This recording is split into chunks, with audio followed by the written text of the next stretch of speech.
moving on to the second segment tonight, which is something that we just came up with because of that. This might be a good idea.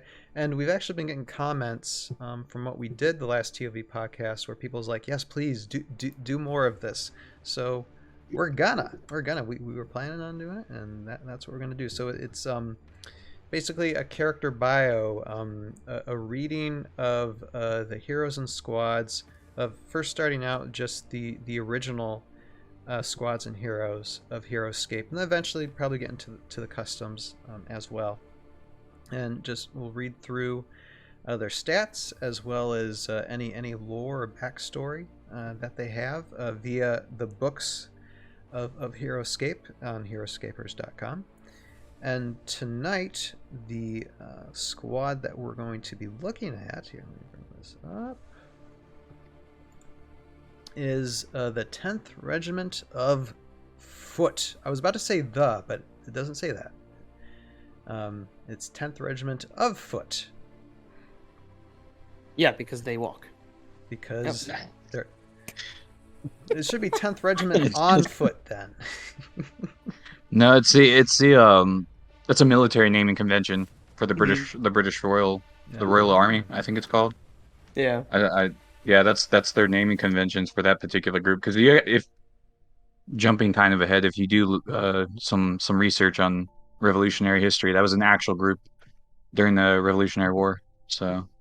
Right, and like when we talked about last podcast, with the 4th Massachusetts line, they had their connection in history and the lore as well from them. Yeah, so this was more of the historical fiction side of things of Heroscape, which is pretty cool. Right, and this unit is from Defenders of Kinsland Collection 8, Soldiers and Wolves, and the general that they're under is Einar, and they are human, a common squad, soldiers, disciplined, medium 5 height.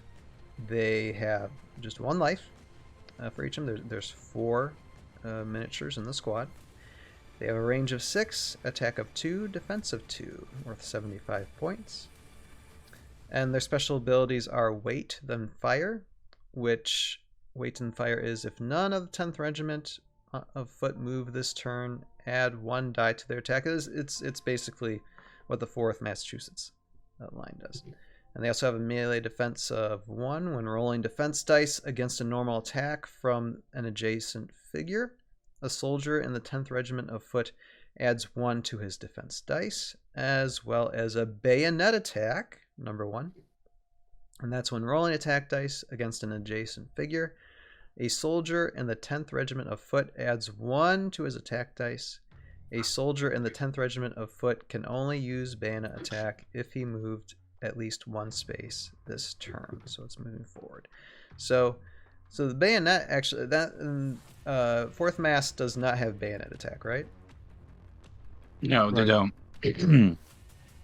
So would that mean that 10th Regiment would be better? I forget what the point value was for 4th Mass. 70. 70. Okay. It's only a 5-point difference, and it's crazy to see that their stats, I believe, are exactly the same. Double checking on that. Choo. If we had done any studying beforehand, then we'd be on the ball for this. But that's okay. This is how we discover things.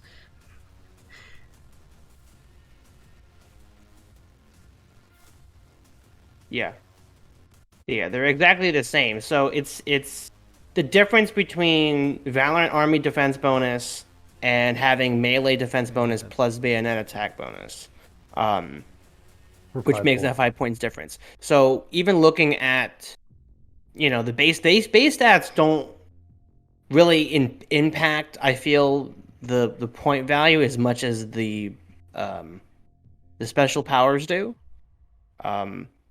Because I mean, with these guys, they're very versatile, incredibly versatile. They got the range, they got the weight and fire, and you don't want to be adjacent to them either. That's not how you defeat them. Because if anything, you probably do want to engage with them, but you have to engage with them. You can't wait and let them engage with you. I think that's the big thing. Mm-hmm. All right, Because bayonet attack is, they got to move in. So pretty they nasty. have Yeah. to play cool, not super offensively like many units, but they can jump in your face if need be. And they can pair with Marcus, which the fourth mass really can't. And Marcus Mm. gives them a movement bonus, Hmm. which Ah, feeds them up. that's interesting. Yeah, and we're gonna get into synergies in a second as well. Um, and I mean, we can talk about stats a little bit more, but let me just get to the character bio because they do have a little bit of a lore story here. So let me just read this real quick. It says, "The crackling ring of musket fire breaks against the hillside. Men fall screaming all around me. A cannon bellows out a rumbling cry in the distance. This is our third assault on the rebels at Breed's Hill. The field is littered with our dead. The steady gunfire is dying, becoming sporadic. Ammunitions run low on both sides. The drum beats out a command to charge. We claw our way up the hill and collide with the rebels. They have no bayonets. We quickly overwhelm them and then break into retreat." One moment. Yeah. "I turn to speak to a fellow soldier on my right, thinking the rebels have dispersed. I look over just in time to see a musket ball rip through the soldier's chest. The shot comes as a sudden shock. Stunned, I turn, searching for its origin. I catch a glimpse of a man in a brown coat, and then the butt of his musket crashes across my vision and sends me into darkness. I reawaken in another world. Many of my injured comrades of the 10th Regiment have joined me here. Madame Dernipa has healed many from grievous wound that surely should have killed them." Okay, now that's one thing I want to make out, or one thing I want to talk about with this lore is the first the attacker who is the man in the brown coat. Is that who I think it is? Yeah, it's Samuel Brown. Yeah, that's what I thought. Okay, interesting. That's the first reference we got to him. Putting that in there, and then who is this Madame? Do we know anything about So this character? she's a character in Einar's army, and we don't really know anything about her like visually, or they didn't really they don't show her visually, Hmm. but she's been mentioned so in this bio, and then she's also mentioned in Valgard's bio as the source of his lizard arm. So like he lost his arm prior to being summoned, and she reattached a lizard arm to him, Ah. and yeah, so she was the one in charge of that. And so from what I understand, just like the context we've gotten from both this bio and his bio, Madame Dernipia is a very talented healer in Einar's ranks, and that's all we've gotten. Is just she was basically helping anyone that was summoned sick or anyone that was summoned hurt. She would take care of them prior to them being uh, deployed. So Now, is she just a healer? Does she have like any rank within like the kingdom or anything? they we don't know anything other than Hmm. she's the reason why Valgard has a lizard arm. Okay, fascinating. And I knew nothing about this character, so that's Yeah, very interesting.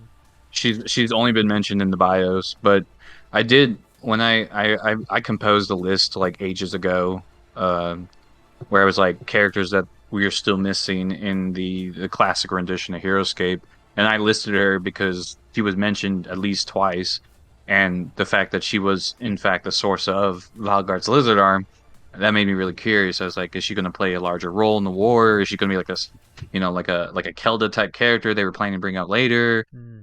Yeah, and then Nothing. so we don't know. We only got her in the bios, so Gotcha.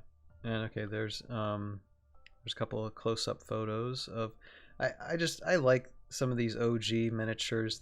I mean, the painting's not perfect, but they're pretty good on these guys. No. Yeah, it just gives you enough that Yeah. I think somebody said it before. I'm just quoting them on that. If it looks good, like away from your There. hand, Yeah. Yeah. then it's perfect. Fine. Okay. And let me see here. Let me get to just. You're let me, settling. You could do better. let me read the rest. I know. I need to start painting. I All I right. feel like once we start painting, we'll So, never go back. We'll be uh, like that's the catalyst. Paint your own miniature, and then you realize, oh my goodness, I could have had better. Like someone else could have done it for me. right. No, and I just want to just shout out to the Books of Heroscape on Heroscapers to really check out all the information that they have on how to use the miniatures and the units. And of course, if you're watching this on YouTube, link will be in the description below to check out these for yourselves. Combinations and synergies. Let's just look at these. So.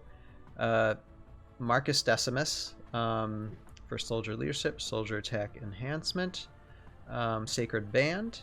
Those are the synergy benefits that are listed here, as well as Count Raymond from C3V. And then, so Dadscaper, you were saying that there was a synergy for someone else too?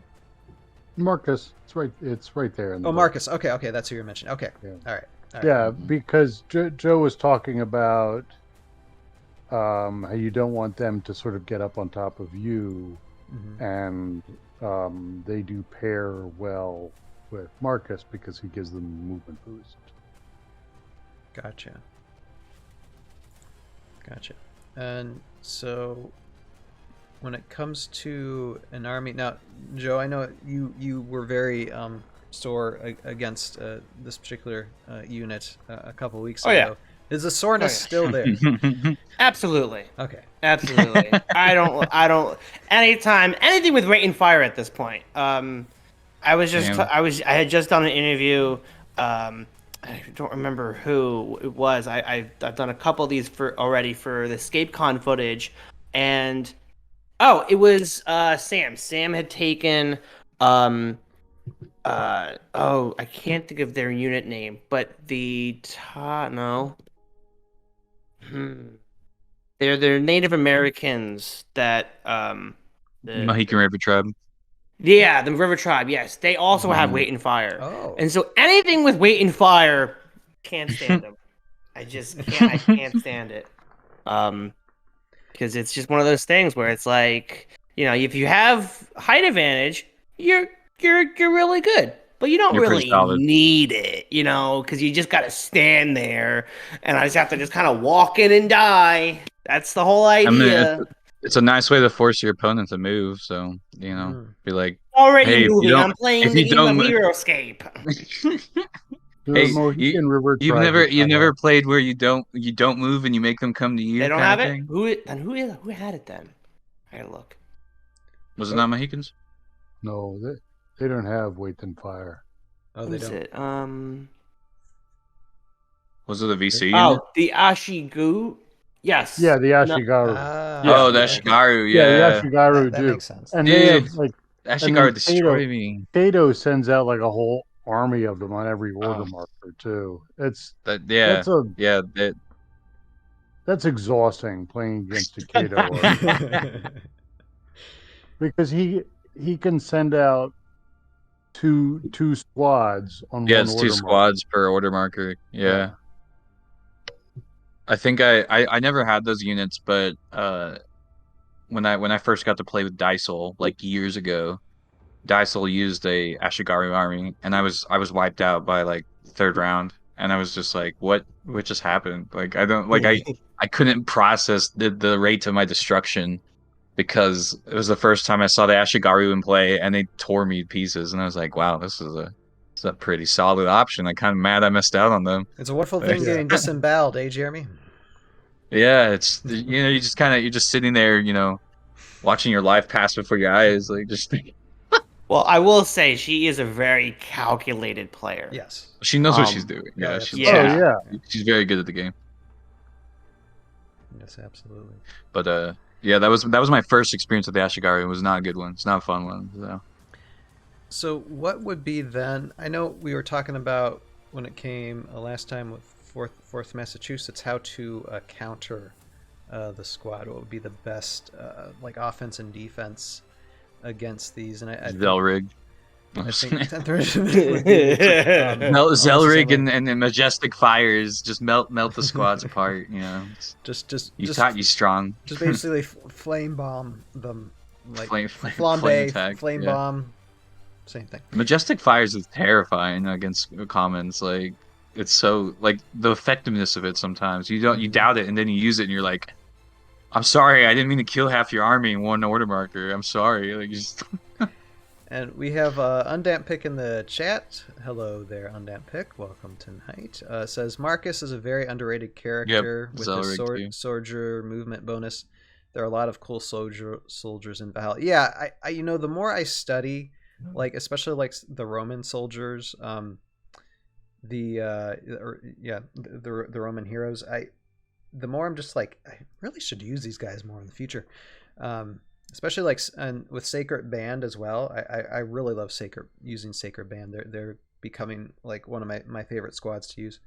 And then that pick also says Zelrig or Braxis at Acid Breath. Yep. Braxis would get destroyed. You because think? She doesn't have the range. She'd have to get close enough. Yeah, she has to fly in close. And then she'd just be sitting there and would get flattened. They're an A-level unit for a good reason. They're really, really strong. Right. And they're an interesting, when you talk about their counters, they're an interesting illustration of sort of the way the top tier armies are shaped, because they're natural. Like Q9 is an A+ unit. So some people say, well, how about if we just ban Q9? But if you ban Q9, then you elevate some of these like weight and fire type units that can stay back and forth you to come to them, because Q9 has the long range and single attack to take them out. So it's worth bringing up Q9 as a counter, even though Q9, of course, under Delta is 240 points or whatever he is. So he's clearly massively underpriced at 180. But still, when you're talking about an A-level unit, you're going to be looking at counters that are comparable. And so that was the first one I thought of. No, that's and it's interesting how they are ranked, and sometimes the point value is different for these, especially when it comes to tournaments. So that's always an interesting thing to find out and discover, because I mean, what you might be playing at home, and you go to a tournament, and things are going to be probably a tiny bit different, if not a lot different. And it's just good to keep a heads up on that when if you're new at doing a tournament type of play like ScapeCon last year for some of us. It's an incredible learning experience to see that. And we've talked about that before. Like, you go to a tournament and you meet people who likely are better than you, but hopefully you don't come away feeling bad. Right. It's not like it doesn't have the same ferocity of the Magic the Gathering tournaments that I used to run back in the day, or the chess tournaments I used to run back in the day. It's not like that. It's a friendly gathering of people. So we've talked about this the first time I was on. For sure. Yeah, when you were talking about your trauma at ScapeCon, and I did want to make sure that your listeners understand that comes in sort of the context. The wounds are healing into small scars. Good. It's tuition. Oh yeah, you're absolutely right. I had went to a small tournament in Massachusetts a couple weeks ago, and it was so great to see some of the guys from ScapeCon again, see some new faces, faced against everyone that I pretty much faced against at ScapeCon again. But I was able to get some dubs. I got some victories, which felt good. But even the losses that I had, you know, you learn from them. You still have a good time. You still figured, okay, well maybe shouldn't have pushed in so much, or I'll try to be patient. You know, patience was something that I learned even at ScapeCon. A lot of my opponents would not be just throwing stuff at me. They kind of be like, you know, especially with Wait and Fire, bringing it back to the 10th Reg. When I played with them, when I played against them multiple times at ScapeCon and at this event, you know, yeah, you just kind of, you know, don't move all four, move or five. Don't, you know, just move up what you need, just to make sure that you're just right at that range point. But luckily, the army that I did bring to that mass event, I was able to outrange them for 1 or 2 rounds. So that was pretty good in my. That. If anything, that might be the counter. Just outrange them. Yeah. Force them to move up. Because you were discussing that last time too, and that's one Yeah. question I want to bring up. I mean, so it might be same as the 4th Mass, although I mean, the 10th Regiment is a tiny bit different. So it's definitely not good to melee these. Absolutely not to try and go in and just pure melee. Yeah, I you think, definitely. It's a sweet point because you want them to move in because they lose that weight in fire, but don't let them engage with you because then they get that extra attack for moving. So there's gotta be a sweet point with the range to be able to do that, and plus if you're taking 4 squads of them because there's 4 per squad, which is ridiculous. Yeah, I can't imagine that. Oh my god. So you have to literally, you know, mass produce a bunch of attacks. So if you're only moving up a hero or 2, 3 units and you're not taking them out at a timely manner, then you will get overrun. They will reach up to you, and it's not gonna be a good time. But you're gonna have a good time anyway, and we're gonna finish this segment because we do have to move on. But it's fun taking a look at this squad, and Undamp. I'm gonna have Undamp pick have the last word here. It says, "I've never had a bad time playing Heroscape," and I think that is the main thing. It doesn't matter if you're trounced or not. If you're learning, just like actually feel more like, I gotta get that thing, you know. I gotta get that unit for next time so I can use it for my own army, and that's kind of what these segments are for, is for you to learn, understand, study some more, so that way, you know, instead of just going after, like, say, Rise of the Valkyrie Master set, maybe you want to look for just individual squads yourselves and start building your armies that way. And so this is the benefit of these types of studies. So that's taking a look at the. Let me bring this back up. The Breeds Hill is reference to Bunker Hill. I'm sorry? The neighboring hill. Breeds Hill from the bio. Yes. Yeah. That's Bunker Hill. Right, for sure. And it was is that from a and just one thing from historical, I mean, did like the colonists call it Bunker Hill and the English call it Breeds Hill? I think it's a neighboring Yeah, area. there was 2 hills in the area, hills, and right. yeah, there was Bunkers Hill and Breeds Hill, and I think the Battle of Bunkers Hill took place at Breeds Hill because they mistook the two, and then it just kind of sat in history like that. But like both hills exist, it's just one was the side of the war, and the other took the name of the side of the war. Ah, okay. All right. Yeah, if that makes sense. That's interesting. All yeah. right. All right. So that then is the 10th Regiment of Foot, and so that finishes that segment. And glad to have that discussion.